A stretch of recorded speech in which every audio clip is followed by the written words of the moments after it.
તાપી જિલ્લામાં બાંધકામ શ્રમિકોને તેમના કાર્યસ્થળ ઉપર જ આરોગ્યની પ્રાથમિક સેવાઓ ઉપલબ્ધ થાય તેવા શુભ આશય સાથે રાજ્યમંત્રીના હસ્તે નવનિર્મિત ધન્વંતરી આરોગ્ય રથનો શુભારંભ કરવામાં આવ્યો છે।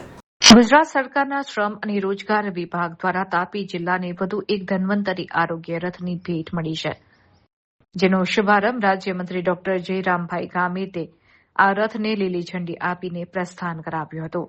ધન્વંતરી રથ નિર્માણ કાર્યમાં જોડાયેલા શ્રમિકો માટે આશીર્વાદરૂપ સાબિત થશે, કારણ કે હવે શ્રમિકોએ સારવાર અર્થે હોસ્પિટલ સુધી જવું નહીં પડે। આ ચાલતી ફરતી હોસ્પિટલ સમાન આ રથ સ્વયં તેમના કાર્યસ્થળ પર પહોંચી આરોગ્ય સેવાઓ પૂરી પાડશે। આ સમયે આ ધન્વંતરી રથની સંપૂર્ણ માહિતી આપવામાં આવી હતી।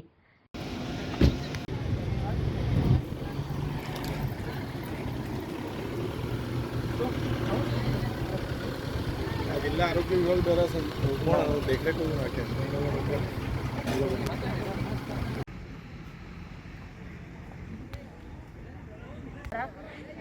તેના દ્વારા ઈ નિર્માણ કાર્ડ નિઃશુલ્ક કાઢી આપવામાં આવે છે। આપણા ધન્વંતરી આરોગ્ય રથનો મુખ્ય હેતુ બાંધકામ શ્રમિકોને તેમના કાર્યસ્થળે સરળ, સુલભ અને ગુણવત્તાસભર આરોગ્ય સેવાઓ મળી રહે તેનો મુખ્ય હેતુ છે।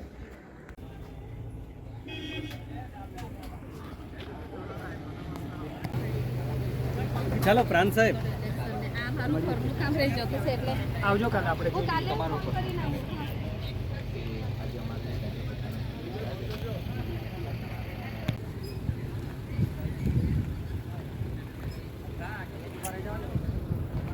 આપણા તાપી જિલ્લામાં વ્યારા તાલુકાની અંદર ઓલરેડી એક ધન્વંતરી આરોગ્ય રથ ફરે છે, જે ડોલવણ તાલુકા અને વ્યારા અને સોનગઢ તાલુકામાં ફરે છે। અને આજરોજ ઉચ્છલ તાલુકામાં ધન્વંતરી આરોગ્ય રથની ફાળવણી કરવામાં આવી છે, જે નિઝર, કુકરમુંડા અને ઉચ્છલ તાલુકાને કવર કરશે।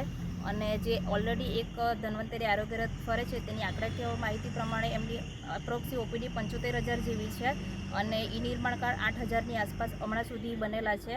અને તાપી જિલ્લામાં જે ધન્વંતરી આરોગ્ય રથ છે તે 2022થી સ્ટાર્ટ છે અને હમણાં સુધીમાં આટલી ઓપીડી કરી છે।